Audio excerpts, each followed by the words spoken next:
De minutos vamos a cambiar de tema, nos vamos a meter de lleno en lo que está ocurriendo con el coronavirus en nuestro país. Vamos a tomar contacto con nuestra compañera Carola Garrido, que se encuentra con el doctor José Miguel Bernucci, secretario del Colegio Médico. Carola, buenos días.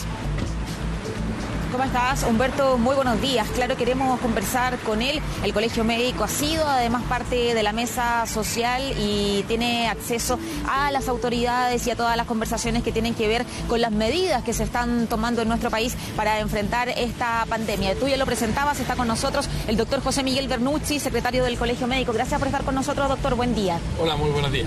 ¿Cómo han avanzado las conversaciones, los trabajos? Escuchábamos ayer a las autoridades sanitarias que dan cuenta de que en realidad nuestro país, en comparación con otros de la región, al parecer está afrontando bien el problema. Sí, mira, la verdad que yo creo que de todas maneras los datos que tenemos, en realidad creo que es un poco pronto para poder sacar conclusiones de ese tipo. Ya en realidad hemos discutido que tenemos algunos problemas con los datos. Afortunadamente la mesa social vino a ayudar en parte de eso. Partimos con unos datos muy gruesos, con unos datos que estaban muy agregados, y afortunadamente una de las respuestas que ha dado la mesa social es que hoy día la autoridad está entregando un reporte diario mucho más completo, digregado por comuna, digregado por cuadro clínico. Tenemos el dato de los testeos, por lo tanto hemos manejado por ese lado. Ahora, donde no estamos muy de acuerdo en la interpretación de esos datos, ya que, por ejemplo, el número de contagiados totales, a nuestro parecer, se está viendo muy alterado, se está viendo muy interrumpido ese número, o no permite una interpretación adecuada, preferentemente porque está dependiendo mucho del número de testeos que estamos haciendo hoy día. Hay algunos días que estamos haciendo 3.500 testeos diarios, otros que estamos haciendo 2.200, por lo tanto la fluctuación entre día a día ha sido muy amplia. Y otro problema que tenemos con la interpretación de esos datos es que está muy dependiente también de la capacidad de generar los resultados de esos datos, y es porque tenemos algunos cuellos de botella que está generando que tomemos los exámenes pero que no los logremos procesar a tiempo. Es así como ayer en Ñuble aumentaron casi 60 casos en un solo día, y eso se produjo no porque hayan habido muchos más casos en un solo día, sino porque se abrió un laboratorio nuevo que permitió destrabar este cuello de botella. Por lo tanto, tenemos un problema en la interpretación de los datos de los casos totales. Y a propósito de eso, doctor, una pregunta en lo que tiene que ver con el caso de contagiados. Hemos visto que tal vez no sube tanto, ¿cierto? ¿Eso es porque se van descontando a diario los que ya se han mejorado? ¿Ustedes tienen claridad con respecto a eso? Sí, pero es que por eso mismo estoy diciendo, el número de contagiados no es un buen número para interpretar cómo nos está yendo, si nos está yendo bien o mal. ¿Por qué? Porque efectivamente hay algunos que se van descontando, que se están sacando... Eso sí, los sacan. Eso sí, que se están sacando por secretaría. Nosotros tenemos una diferencia en el protocolo que el Ministerio está utilizando para sacar esos pacientes. Pero nosotros creemos que la interpretación de los casos totales por estos cuellos de botella y por estos problemas que estamos teniendo al procesar los exámenes no es un buen dato. Mucho mejor dato es, por ejemplo, interpretar el número de fallecidos por millón de habitantes, porque eso nos permite compararlo con otros países para ver cómo vamos, y también interpretar cómo estamos los requerimientos de ventilación mecánica que estamos requiriendo, y que en esos números no estamos tan bien como quisiéramos. ¿Podrían ser más los contagiados, cree usted, entonces? Lo más probable es que si interpretamos los datos de fallecidos por millón de habitantes, interpretamos los datos de requerimientos de ventilación mecánica, probablemente estamos en un subdiagnóstico de alrededor de un 35 a un 40%. Que es bastante.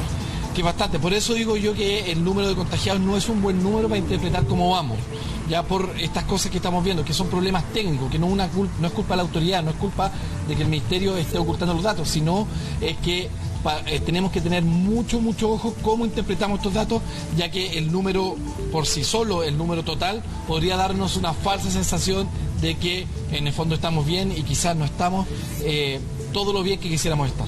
Humberto, ¿tienes una pregunta? Sí, doctor, ¿cómo está? Muy buenos días. Bueno, primero que todo, he seguido también sus declaraciones. Sé que hay preocupación de parte de las cifras, y entendiendo lo que usted dice, que lo más importante no es el número total, sino que, por supuesto, el número de muertos, pero también el número de pacientes graves que requieren de ventiladores automáticos.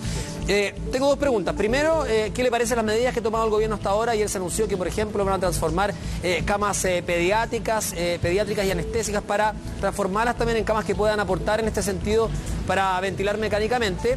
Y lo otro, la pregunta probablemente que todos queremos saber es ¿cuándo va a llegar el pic del virus a nuestro país?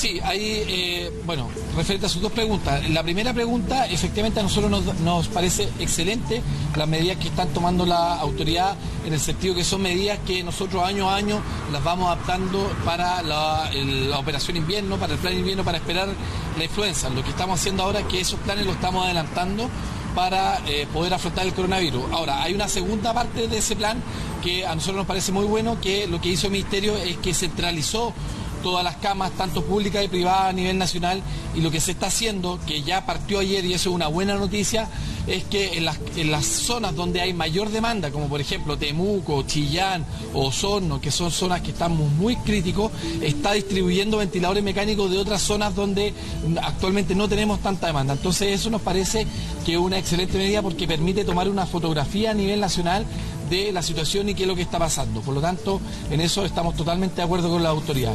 La segunda pregunta... El PIC. ¿Cuándo se podría registrar el PIC? El PIC, sí, efectivamente el PIC.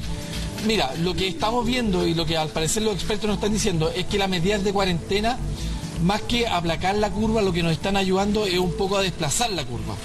Ya, o por lo menos no sabemos si la vamos a aplacar tanto, pero sí la estamos desplazando.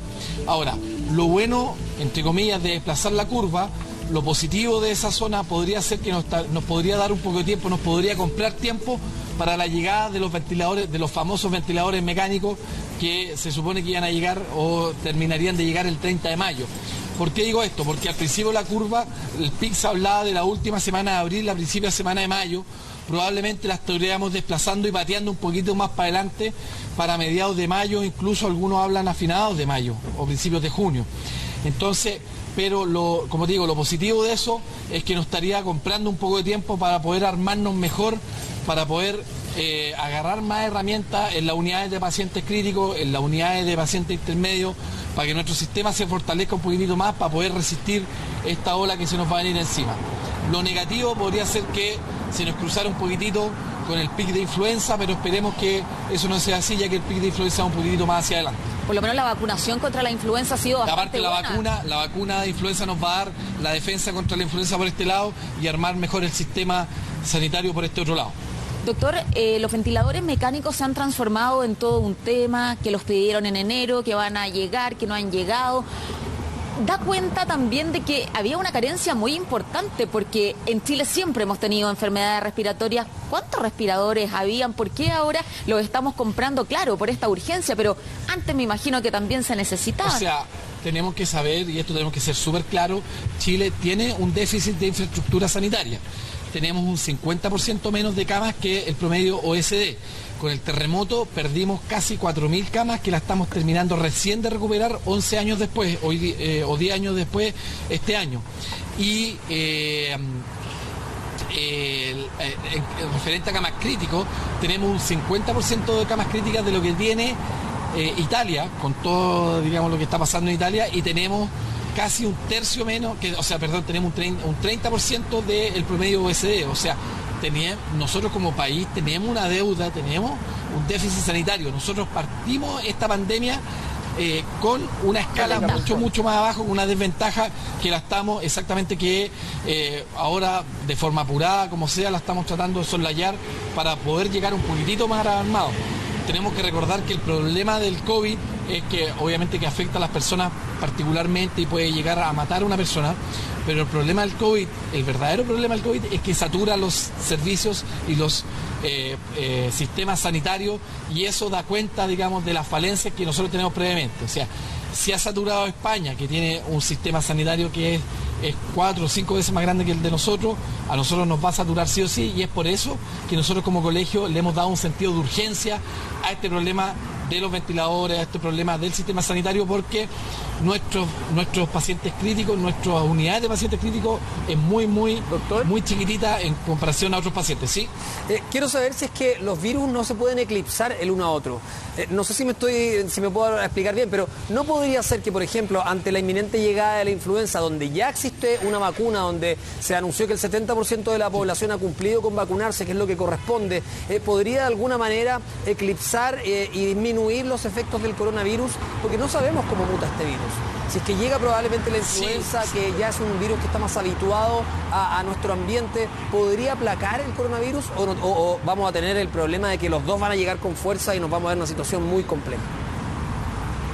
O sea, mira, en realidad la respuesta real y más verdadera a su pregunta es que no se sabe. Es que son distintos. No se sabe porque es primera vez que nos enfrentamos, digamos, a este virus, que no es un virus nuevo, este es un virus que ya se conoce, pero que se creó un subtipo de virus nuevo y eso es la novedad, digamos, en esta situación. Ahora, lo que hay que saber es que si uno mira las curvas de lo que pasa todos los años con los virus estacionales, en general los virus tienen nicho ecológico, que no se sobreponen uno a otro, sino en el fondo van creciendo por pic y se van en el fondo traslapando, pero raramente alcanzan dos pics un mismo virus. Si tomamos la experiencia de lo que pasó con el H1N1, el H1N1 también fue un subtipo nuevo de influenza que apareció el año 2009, pero que finalmente agarró su nicho ecológico y se comportó, digamos, tal como finalmente como un virus estacional. Entonces, probablemente la respuesta verdadera es que no sabemos, pero lo que esperamos es que finalmente cada virus alcance su nicho ecológico. Ahora, el problema es que si tenemos los sistemas sanitarios o el sistema de salud lleno de influenza y más encima nos golpea este combo que va a ser el coronavirus, nos va a dejar mucho más en el suelo. Si estamos bien armaditos con una buena vacunación de influenza, con poquitos casos, sin un choclón de casos metidos en los hospitales de influenza, y tenemos más camitas preparadas y más sistemas preparados para referir el coronavirus, probablemente ese combo que nos va a pegar el coronavirus al sistema sanitario lo vamos a poder resistir de mejor forma, mejor parado, que si tuviéramos lleno de influenza, lleno de sincicial, con complicaciones a nivel intrahospitalario, etcétera. Doctor, recogiendo lo que usted señalaba con respecto a que el pic se podría dar en mayo, incluso durante los primeros días de junio, ustedes como parte de la mesa que conversa prácticamente todas las semanas con las autoridades sanitarias, ¿qué medidas han propuesto? ¿Han propuesto alguna medida? Se lo pregunto, por ejemplo, porque se ha dicho de manera inicial, sabemos que eso puede cambiar, que los niños no irían a clases durante abril, pero dada esta situación puede cambiar ese panorama mucho. Sí, hay que saber que esto nosotros lo enfrentamos de dos formas. Uno, con las medidas de contención, que es tratar de bajar la curva, o en este caso también incluso de correrla un poquitito. Y otra medida que tiene que ver con armar el sistema sanitario, en el fondo que tiene que ver con el compra de camas, con la transformación de camas, con cómo mejor aceptamos, cómo aguantamos mejor este golpe que va a ser el pic de casos. En el caso de la contención de casos, nosotros todavía solicitamos que se puedan extremar las medidas de contención de casos. Ya en este caso, nosotros creemos que hay zonas, como por ejemplo la región metropolitana, todavía no llega lo peor a la región metropolitana. Todavía los casos se están concentrando en la zona oriente, pero cuando esos casos empiecen a aparecer en la zona surponiente, en el fondo la explosión de casos va a ser muy alta. Por lo tanto, tenemos que tratar de extremar las medidas de contención social. Ahora, donde tenemos que discutir, y eso lo vamos a discutir en la mesa social efectivamente, es cómo aplacamos los efectos secundarios de la cuarentena, del encierro. De fondo, como en España lo que hemos visto, que han aumentado los casos de violencia intrafamiliar, hemos tenido casos de salud mental en niños, entonces ahí la Defensoría de las Niñas, que también participa de la mesa, probablemente también nos va a tener que ayudar. Tenemos que ver cómo aplacamos, si podemos sacar pasear a los animales, cómo no vamos a poder sacar los adultos mayores y eventualmente también los niños, o sea, porque hay que saber que la cuarentena tiene efectos secundarios y tenemos que adelantarnos y aplacarlo a eso, y la mesa también está abocada a ese tema. Complicado, ¿eh? Todo tiene su complicación. Así es. Doctor, le queremos agradecer que haya estado con nosotros. Muy buenos días. Muy buenos días a usted, muy buenos días Humberto en el estudio. José Miguel Bernucci, secretario del Colegio Médico, conversando con nosotros, entonces entregando importante información sobre todo lo que tiene que ver con el análisis de los datos, que claramente es muy importante para conocer con detalle la realidad que se vive en nuestro país con respecto al coronavirus. Así es, interesante entrevista. Gracias, Carola, gracias al doctor también. Buenos días.